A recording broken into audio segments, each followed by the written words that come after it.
भाइयों, जो आप की संघर्ष में आए हैं, संघर्षी लोग हैं, आपको मैं निम्रता के साथ फतेह करता हूँ। वाहिगुरू जी का खालसा, वाहिगुरू जी की फतेह। जो जुल्म अब बीपी रीतों के ऊपर जातिवादी लोग जिन्होंने संविधान के ऊपर कब्जा किया हुआ है, उसका कसूर हमारा भी है। क्यों करके उनको गद्दी के ऊपर हम खुद वोट डालते पार्लियामेंट में भेजते हैं। अगर हम इनसे दूर रहे तो फिर मैं समझता हूँ कि पार्लियामेंट हमारे लोगों की बात करेगी।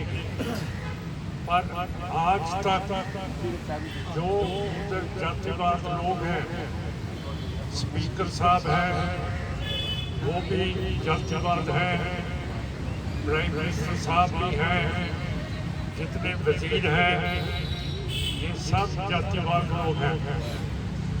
और इनके खिलाफ अब संघर्ष शुरू हो गया है। दक्षिण में तमिलनाडु ने बोला है कि ये जो सनातन धर्म है, ये क्या चीज है। मैं भी आपसे पूछना चाहता हूँ कि जो सनातन धर्म है, ये सनातन धर्म वाले मनुस्मृति को अपना ग्रंथ समझते हैं कि नहीं समझते। सदियों से जो जिनको हम रंगरेटा कहते हैं, आप दलित कहते हैं, इनके ऊपर जुल्म होता रहा है।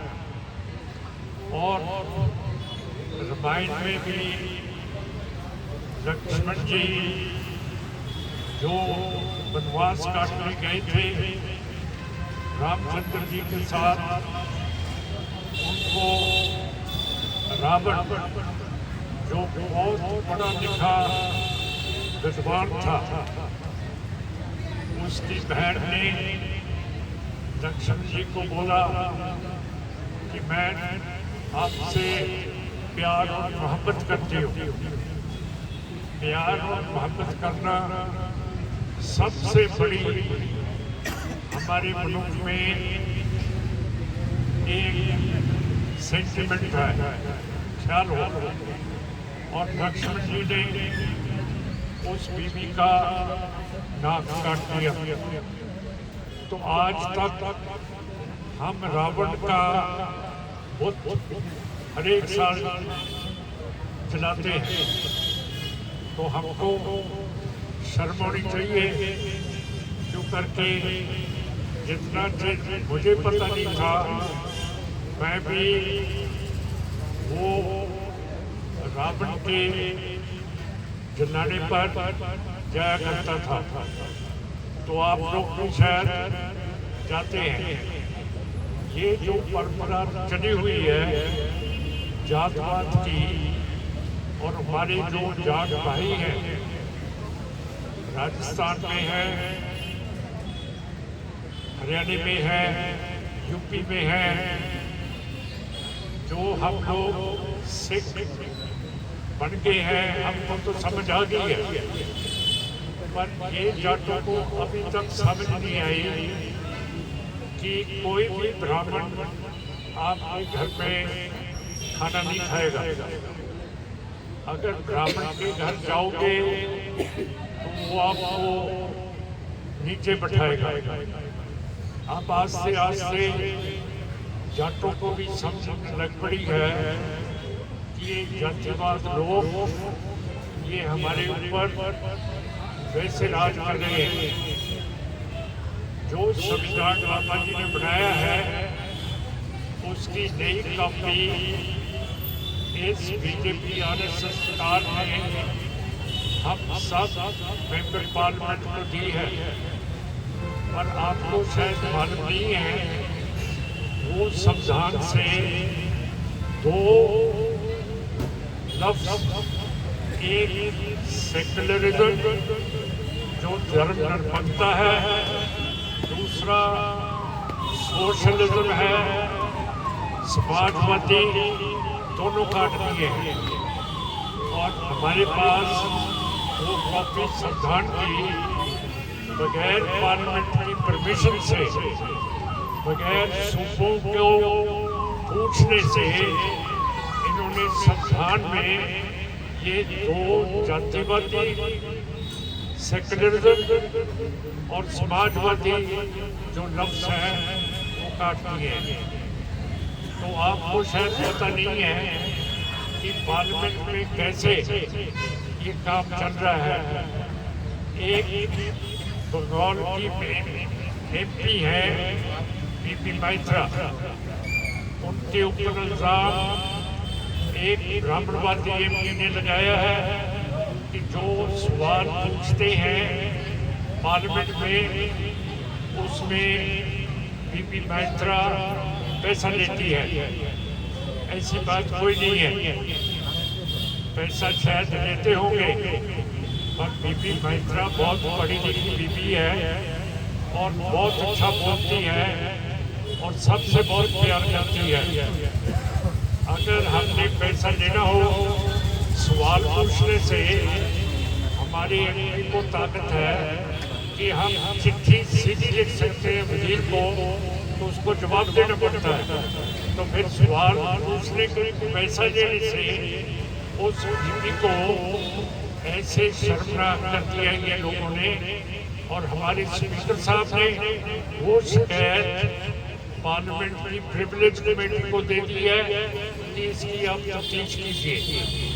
सो मेरा कहने का मतलब है कि ऐसा बीजेपी आरएसएस लोग करें। अब इजराइल और अरब लोगों का जंग चल रहा है और मोदी और बीजेपी आरएसएस इजराइल जो बच्चों को मार रही है, खत्म कर रही है, पानी बंद कर दिया, उनका खाना बंद कर दिया है अरब लोगों का, मुसलमानों का, वो अब मोदी साहब इजराइल के साथ चल रहे हैं। जो हमारी विदेशी पॉलिसी है उसमें जो लोग जबर करते हैं उनके साथ ये बीजेपी आरएसएस चल रही है। 2019 से लेके आज तक कश्मीरियों की कोई भी असेंबली नहीं है, वो बगैर असेंबली से गवर्नर राज उधर हो रहा है। आपको मालूम है कि हरेक जुम्मे की नमाज मुसलमान लाजमी पढ़ते हैं, पर पिछले जुम्मे की नमाज श्रीनगर की जो जामा मस्जिद है उसको कश्मीर के लेफ्टिनेंट गवर्नर ने ताले लगा दिए। बताओ कि कोई धर्मस्थान को ताला लगा सकता है? तो इधर भी एक मंदिर जलाया गया था, दिल्ली में भी। तो ऐसी बातें ये सरकारें कर रही हैं जो बिल्कुल गलत है। जितना देर पार्लियामेंट के नीचे उसको जिम्मेवार किसी भी महकमे को नहीं बनाते तो जमहूरियत खत्म हो जाती है। बाबा जी का कहना है कि जितने भी सरकार के महकमे हैं वो पार्लियामेंट के अधीन होंगे, और नेशनल सिक्योरिटी एडवाइजर, रॉ का खुफिया महकमा, आईबी का खुफिया महकमा, मिलिट्री इंटेलिजेंस का खुफिया महकमा, ये पार्लियामेंट को जिम्मेवारी नहीं है। अगर जिम्मेवार नहीं है तो फिर ये अकाउंटेबल कैसे हो सकते हैं? इनकी जो खुफिया पैसा इनके पास है उसका ऑडिट CAG नहीं कर सकता है। तो इतना तमाम पैसा है लोगों को जो ये सदन छोड़ा है इसको दबाने के लिए ये पैसा इस्तेमाल किया जा रहा है जिसका ऑडिट नहीं होता, हिसाब किताब नहीं होता। नेशनल सिक्योरिटी एडवाइजर के पास जितना भी पैसा धन है उसका कोई सवाल जवाब पूछ नहीं सकता है। तो ऐसा बाबा साहब ने पार्लियामेंट में नहीं बनाई कि कोई भी महकमा सरकार का रिस्पॉन्सिबिलिटी जिम्मेवारी पार्लियामेंट की उसके ऊपर ना हो। तो के ऊपर एक झूठे इल्जाम लगाए गए और वो साबित हुए कि वो चिट्ठी इनके हाथ में दिखाई नहीं थी और जो इधर के प्रिंसिपल हैं, जो इधर के रजिस्ट्रार हैं, उन्होंने पीड़ितों को वतन कर दिया और जो उनके ऊपर केस लगे हैं अब तफ्तीश पुलिस कहती है कि उन्होंने बेईमानी की है और बहुत गलत किया है। जो उनके ऊपर इल्जाम लगे हैं उसकी बेल नहीं मिल सकती, तो पुलिस उनको गिरफ्तार नहीं करे। और ये मेरी 50 दिन से इधर बेचारी बैठी है और आप लोग, मैं बहुत खुश हूँ, आपको मुबारक देना चाहता हूँ कि इनका आप पूरी इमदाद कर रहे हैं।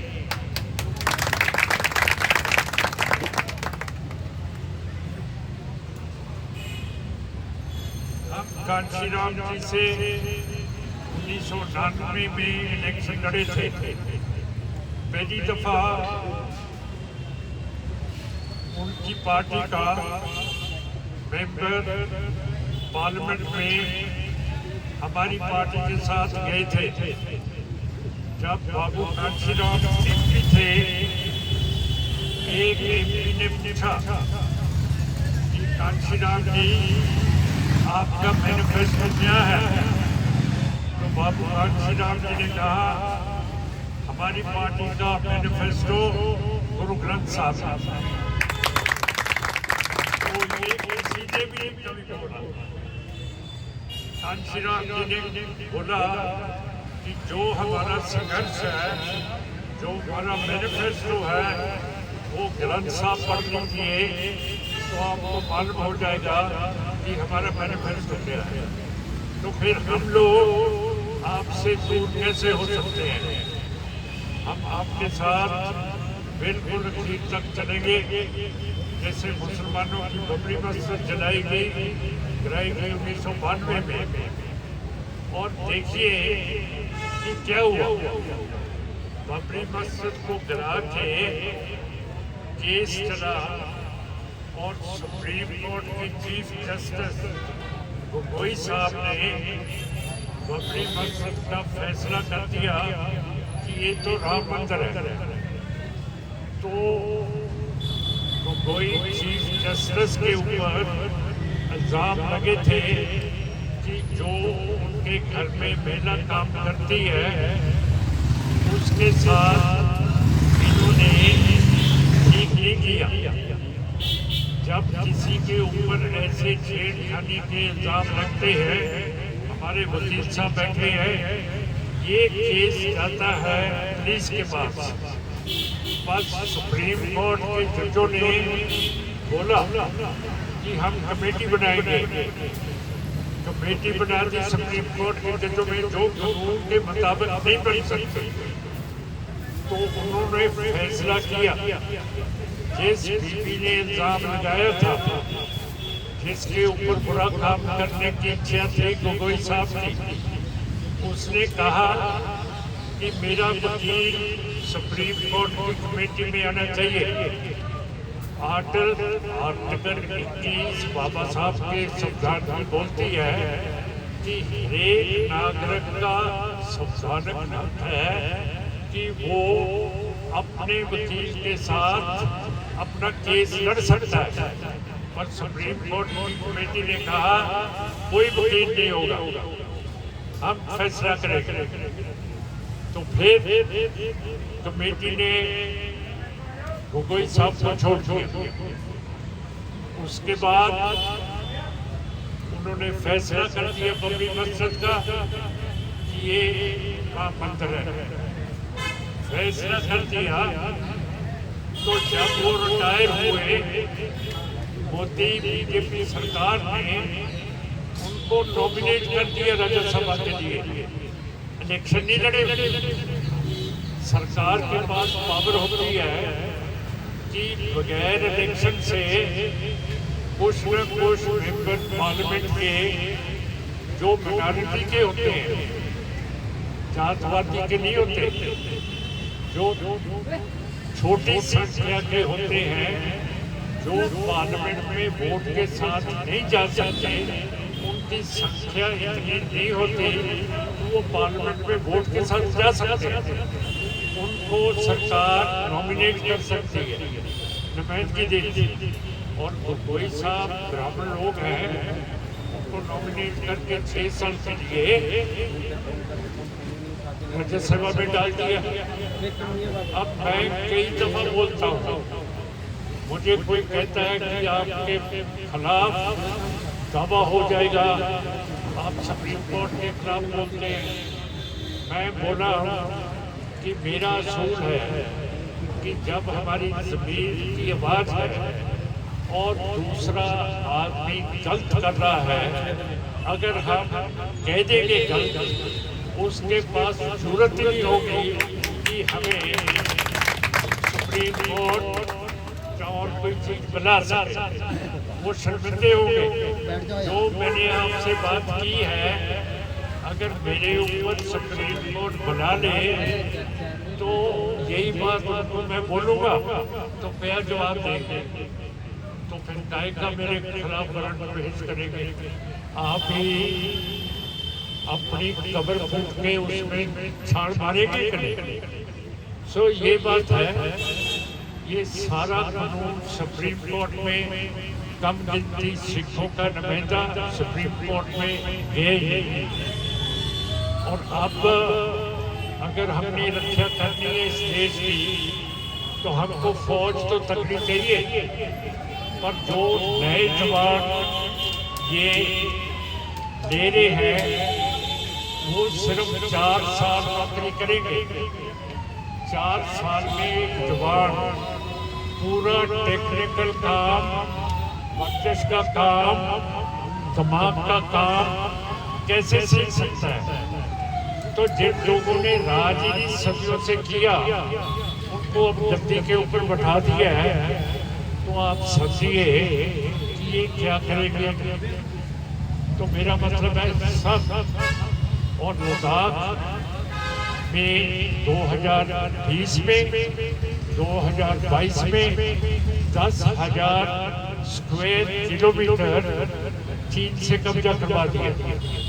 1962 में 40,000 स्क्वायर किलोमीटर हमारे लद्दाख का चीन से कब्जा करा दिया। जो 2020 और 22 में किया है उसके बारे में ये बोलते नहीं, इंफॉर्मेशन ही नहीं देते।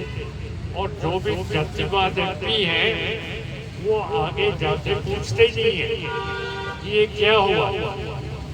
अब ये सारी जो चीज़ें हो रही हैं कम गिनतियों के साथ, मणिपुर में जो वकील साहब ने कहा ईसाइयों के गिरगिट चला दिए मुसलमानों के, और जो सिख हैं कनाडा में बस रहे हैं, इंग्लैंड में बस रहे हैं, पाकिस्तान में बस रहे हैं, उनको नेशनल सिक्योरिटी एडवाइजर उनको मरवा दिया। कनाडा की पार्लियामेंट में शोर मच गया कि इंडिया की खुफिया एजेंसी जो सिख कनेडियन नागरिक हैं उनको इंडिया की खुफिया एजेंसी ने मरवा दिया है। तो मेरा मतलब है, तभी मैं चला रहा हूँ कि इनको जिम्मेवार बनाओ पार्लियामेंट को। ये बगैर जिम्मेवार कोई भी महकमा हो, अगर ऐसे चलेगा तो फिर आपको मतलब है तो गलत तो होगा। रिस्पॉन्सिबिलिटी के बगैर, जिम्मेवारी के बगैर कई महकमे चल रहे हैं जो हमारे बीच फूट पाते हैं, हमको दशहरे के ऊपर ले जाते हैं और कहते हैं कि आप रावण को देखिए। ये सारा कुछ जो आदमी, एक विद्वान आदमी दक्षिण का, तमिलनाडु का, लंका का विद्वान है रावण, उसका बुत कैसे जला सकते हो आप? कैसे ये ब्राह्मणवादी लोगों के साथ रिश्ता कर सकते हो आप? मैं आपसे पूछ रहा हूँ कि जो तमिलनाडु में बात की है कि सनातन धर्म की, इसमें सनातन धर्म में मनुवाद संस्कृति को माना जाता है कि नहीं किया जाता है? तो फिर तो प्राइम मिनिस्टर कह रही है कि हमारी बेइज्जती कर दी। दूसरे बदली रक्षा के बोल रहे हैं राजनाथ सिंह जी कि जो सनातन धर्म के खिलाफ बोलेगा हम उसको खत्म कर देंगे। जो लोग मनुस्मृति में मानते हैं उस धर्म को मानना मैं समझता हूँ पाप है, गुरु ग्रंथ साहब के खिलाफ।